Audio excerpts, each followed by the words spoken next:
Hello friends, welcome to my channel. आज हम परिवर्तनी एकादशी व्रत के कथा के बारे में जानेंगे। इस व्रत को करने से हमें क्या फल मिलता है, इस व्रत को कैसे करना चाहिए, क्या महत्व है। हरि ओम, जय श्री हरि। सभी श्रोताओं को मेरा प्रणाम। आज हम जिस व्रत की चर्चा करने जा रहे हैं वह है परिवर्तनी एकादशी। यह तिथि आती है भाद्रपद मास के शुक्ल पक्ष की एकादशी को। इस बार यह पावन व्रत 3 सितंबर 2025 बुधवार को पड़ रहा है। भाइयों और बहनों, इस दिन का महत्व असाधारण है क्योंकि आज ही के दिन भगवान श्री हरि विष्णु जो आषाढ़ शुक्ल एकादशी से योग निद्रा में शयन कर रहे थे, वे अपनी करवट बदलते हैं। इसलिए इसे परिवर्तनी एकादशी कहा जाता है। जैसे जीवन में बदलाव जरूरी है, वैसे ही भगवान का यह करवट बदलना संसार में शुभ संकेत माना जाता है। अब प्रश्न उठता है कि इस दिन व्रत को कैसे किया जाए।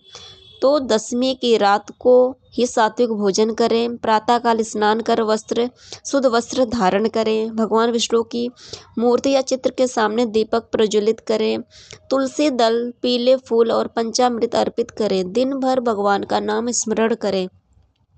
ओम नमो भगवते वासुदेवाय का मंत्र हमें करना चाहिए। और हाँ, रात्रि जागरण का भी इसमें विशेष महत्व है। जो भक्त इस दिन रात्रि में भजन कीर्तन करते हैं उन्हें विशेष आशीर्वाद प्राप्त होता है। तो इस बार व्रत का पारण है 4 सितंबर को सुबह 10:18 से लेकर 10:19 बजे के बीच करना है। जो इस नियम से व्रत करता है उसे पुण्य की प्राप्ति होती है। तो अब सुनिए इस दिन की पावन कथा। इस कथा के माध्यम से हम जानेंगे। धर्मराज युधिष्ठिर ने भगवान श्री कृष्ण ने निवेदन किया, हे माधव, कृपा करके भाद्रपद शुक्ल एकादशी का महत्व बताइए। भगवान श्री कृष्ण मुस्कुराए और बोले, हे धर्मराज, यह एकादशी परिवर्तनी एकादशी कहलाती है। जो भी भक्त इस दिन उपवास करता है उसे सारे पाप से मुक्ति मिल जाती है और अंत में विष्णु धाम की प्राप्ति होती है। कथा का प्रसंग है असुर राज बलि।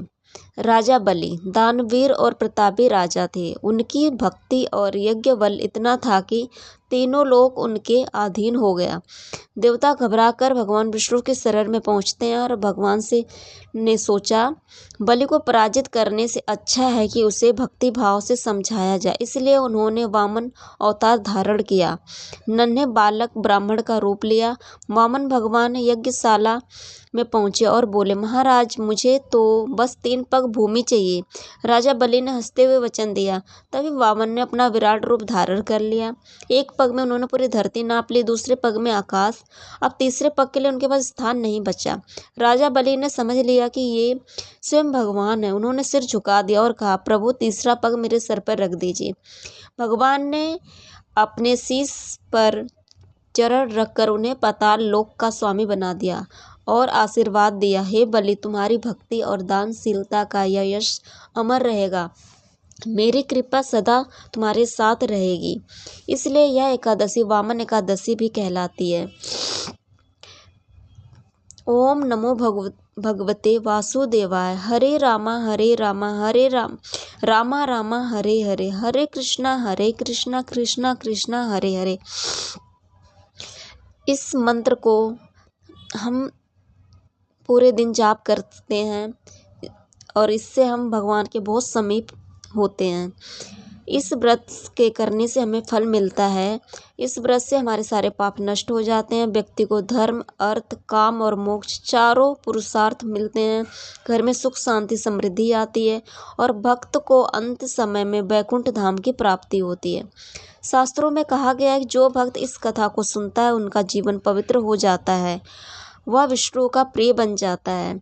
तो आइए हम सब मिलकर प्रभु का स्मरण करते हैं। इस मंत्र को बोलते हैं, हरे कृष्णा कृष्णा कृष्णा हरे हरे, हरे रामा रामा रामा हरे हरे।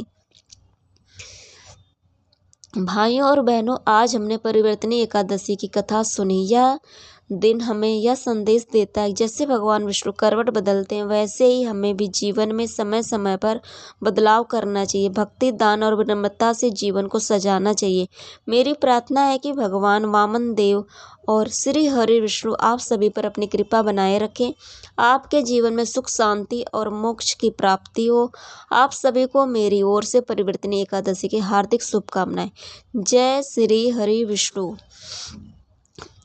आपको वीडियो पसंद आई है तो लाइक करें, कमेंट में जय श्री हरि विष्णु लिखना ना भूलें, चैनल को सब्सक्राइब करें। Thank you.